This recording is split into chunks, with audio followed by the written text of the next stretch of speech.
Good morning. அழகிய மிதிலை நகரினிலே யாருக்கு ஜானகி காத்திருந்தாள். பழகிடும் ராமன் வரவை எண்ணி பாதையை அவள் பார்த்திருந்தாள்.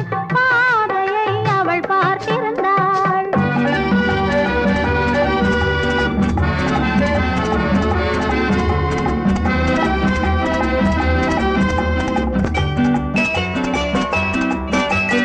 காவிய கண்ணகி இதயத்திலே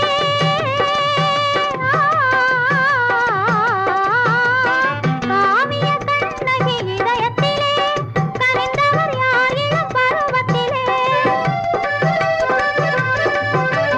கோவலன் என்பதை ஊரறியும், கோவலன் என்பதை ஊரறியும், சிறு குழந்தைகளும் அவன் பேரறியும்.